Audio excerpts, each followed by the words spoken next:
Well, hi everyone, and welcome back to the Module 3 assignment section. So let's talk about a few things first. Remember, you do need to get Microsoft Project 2013 installed. If you have not done it, please do not wait. You are going to begin using Microsoft Project in Module 5. As a matter of fact, I would highly encourage you to be doing the tutorials. You can get some extra credit for that. Or I just added a page to the introductory model on Microsoft Project training tutorials or training resources. So if you haven't been doing the tutorials, that's fine. Here are some videos you can go out and watch, or here are some other resources. Bottom line, when you hit Module 5, you are going to need to know how to use Microsoft Project. There's just no getting around it. Now, I'm not saying you have to be an expert. Please don't think that you have to be a cold, hard expert at the tool.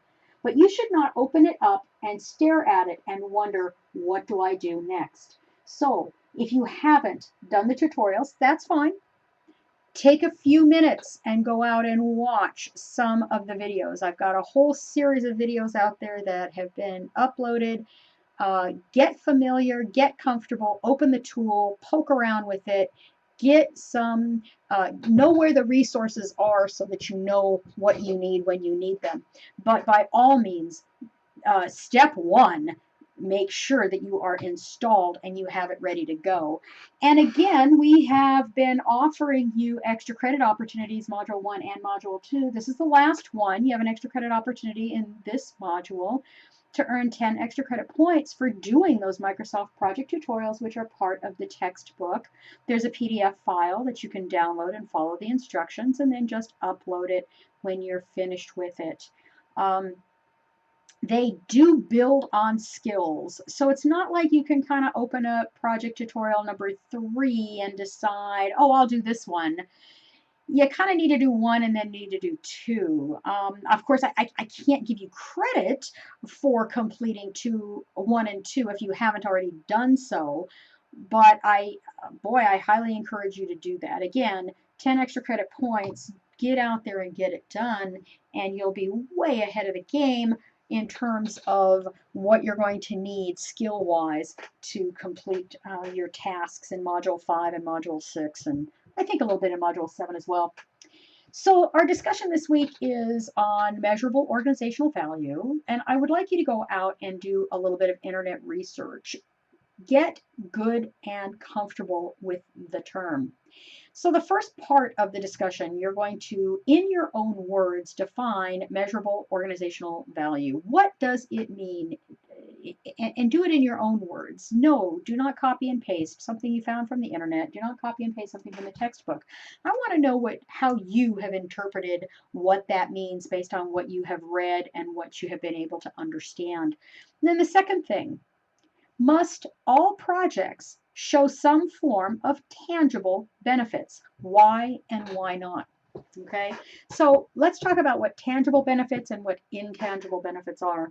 Tangible benefits are those things that are easily measured. Money is one of the easiest ways of determining a tangible benefit because we can either save money or we can make money. That is tangible. It is right there. We can easily determine it. Intangible benefits tend to be those things that are not measurable, or at least not easily measurable.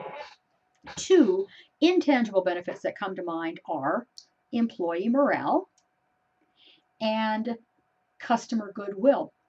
So employee morale, maybe we take on a particular project and our goal is to improve employee morale. Well, employee morale is often thought of as one of those intangible benefits because it can be hard to measure. It can be hard to determine. Now, it's not that it's impossible to measure, right? I mean, we can survey employees and we can hope that we're getting good information when we survey our employees and that we can count on the honest answers that we're getting back, and then from there determine whether our employees are feeling better about the company.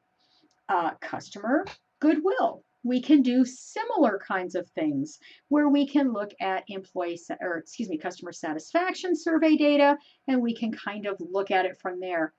But how does improving those things benefit the organization in a tangible way? So when we look at the intangible benefit of employee morale, how do we measure that in terms of dollars and cents so that we have a tangible benefit out of it? Well, sometimes it's not easy to do.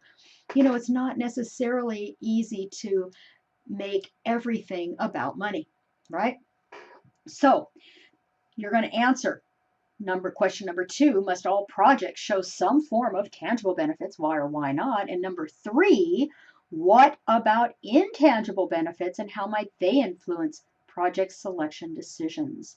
So those are your 3 things. Define MOV, talk about whether projects need to be tangible, and then what about the intangible aspect of selecting projects?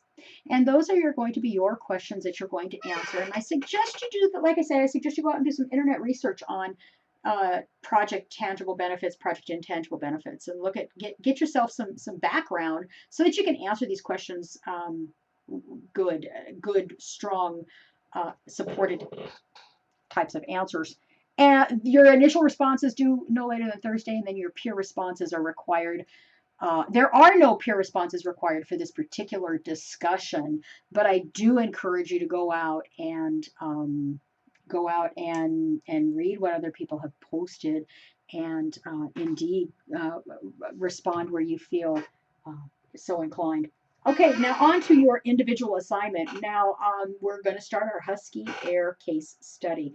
We've been talking about this a little bit. I've been warning you that in Module 3, we begin working on that project. Now, our project is Husky Air. So go back and refresh your memory.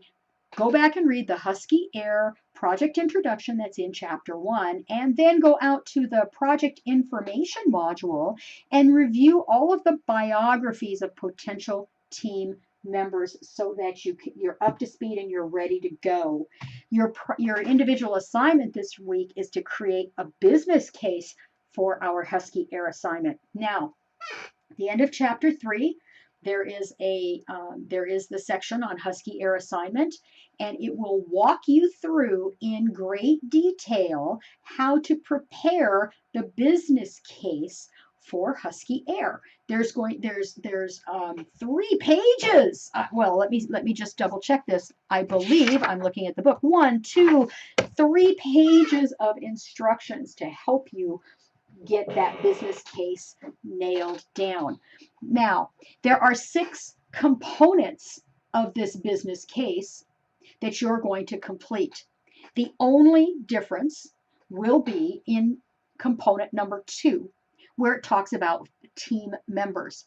Now, this assignment was written as if the class was broken up into teams of people, and then you would be working with your project team for the class. And in this case, we're not doing that. What we're doing is we are having you do this on an individual basis, and you're going to be selecting 4 people from the project team bios that are located in the project information module. And these are fictitious individuals that will become part of your project team. So you're going to select 4 people. So it'll be you're the project manager, and then you're going to have these 4 individuals on your team. That's what you're going to do for the number 2 in that. Now, what you're going to do is you're going to create a nice, good-looking Microsoft Word document that addresses all 6 of these business case requirements that are in that part of the Husky Air assignment in the back of the Chapter 3, and you're going to include those as sections. So the sections that you would have are a project name. The second section would be the project team, and I mentioned that. Those are going to be your teammates that you select, yourself and the 4 people from the project information section on team bios. Now you're going to describe the project. You're going to do a good project description. That's the 3rd section. The 4th section is your measurable organizational value. And here the subsections include the desired area of impact, the desired value, the measurement metric, the time frame, and a clarifying statement. The fifth section is the comparison of alternatives, and you're going to include your total cost of ownership and your total benefits of ownership. And then you're going to make a recommendation. Those are going to be your 6 sections, okay? So that's, there is no template for this. You can pretty easily create a Microsoft document business case from what you've got there. I think you should be pretty good, pretty set to go.